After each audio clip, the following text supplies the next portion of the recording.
Hello, everyone. Welcome to our podcast, Deal Your Goals, a college guide to winning at life.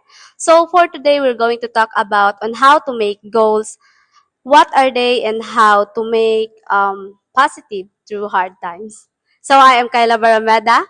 I am Monica Ampungan, so we are your hosts for today. So, let's welcome our guests, Mr. Rene Albis, Mr. Edwin Cirillo, and Mr. Stanley Bognalos. Yay! Ayan, before we start, kumusta ang college life, guys? So far, okay naman. How about you guys? Okay lang naman, medyo difficile na yung medyo may medyo mahirap na yung second sem ngayon. As a college, di naman natin maiwasan na magkaroon ng challenges or struggle sa college but kinakaya pa din.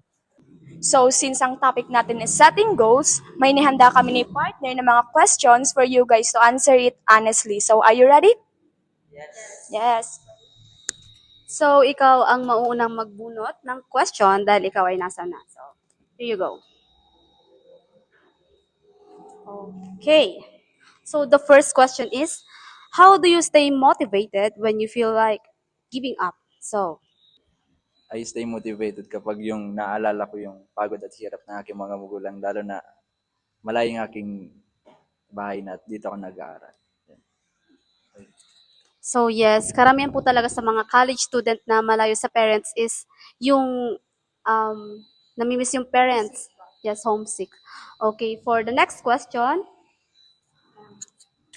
So, ayan, bumunot ka na, Mr. Edwin.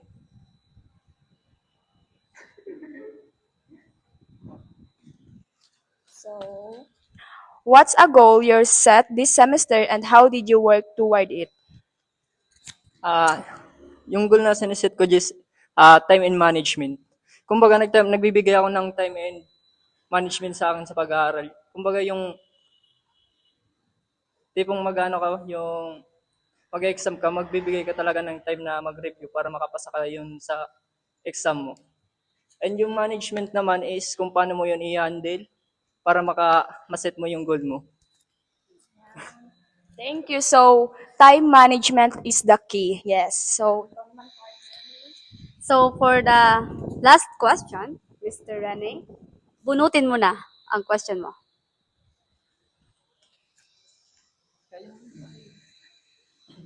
So the question is, what's the difference between short-term and long-term goals for you? So for me, the difference between the short-term goal and long-term goal, ang short-term para sa akin, like, ang short-term para sa akin, in this SEM, dapat makapasa ko sa, list of honors. Then, ang pag sinabing long-term, dapat, sa ganitong edad, yung goal na dapat ma-achieve ko is magkaroon ako ng bike o kaya lupa, ganun. Yun ang pinakaiba. So, napaka-practical niya, guys. So, ayun. So I have a questions lang for you, ha? So can you give me a specific goal? Like for example, dapat 24 years old, mag-aasawa ka na ba? Or anong klaseng goals ba ang ginagawa mo na matatawag mong long-term goal for you?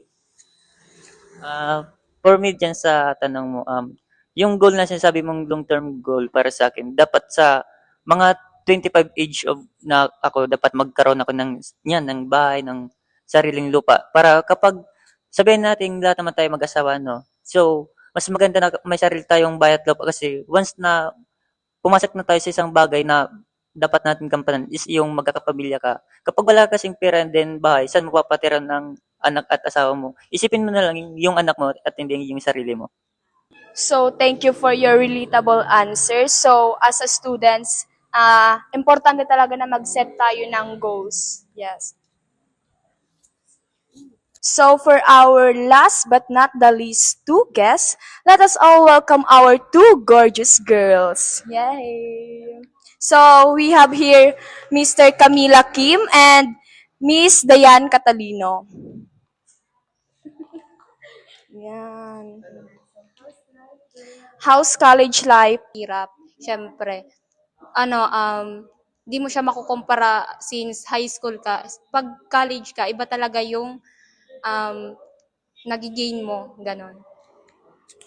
For me, college life is difficult and hard because But with someone or group, napapadali siya, easy and good. So, ayan. So, kagaya nung naunang mga boys, may hinanda din kami ng aking partner na questions na sasagutan nyo since ang topic natin ngayong araw ay about setting goals. So, magbunot ka na ng question mo. So, ayan. The question is, why is it hard to set goals as a tired college student? As a college student, mahirap mag-set ng goal kasi syempre, nagsasabay-sabay yung exam, outputs, activities, and syempre hindi maiiwasan yung magkaroon tayo ng mga family problems outside and in, and mahirap lalo na kung kinukulang din sa financially. But as someone na gustong makatapos and may sineset ng goals, may gustong ma-achieve sa buhay.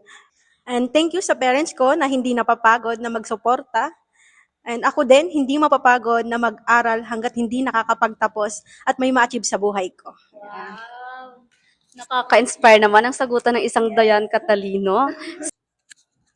So for our next, Camila Kim, bunot na. What's a goal you set and failed? What did you learn from it? For me, ang goal ko dapat is wala akong 3 na grades pero nagkameron kasi sa teacher, minsan meron talagang teacher na unfair kahit na ginagawa mo naman talaga yung best mo para makuha mo yung talagang gusto mong grade, yon. Ang natutunan ko, kahit na ganun, i-accept mo na lang kasi wala rin naman mawawala sa'yo kahit na ganun. Basta ginawa mo naman yung best mo. Yes, thank you. And grades don't define us. So, yes. So, ayan, let us call on the first 3 guests. Pasok na kayo. And for you naman guys, sana ay matupad nyo yung mga goals and plano nyo sa buhay. So, So here we are, our 5 guests. So before that, let's take a picture. 1, 2, 3, walk. Another pose. 1, 2, 3.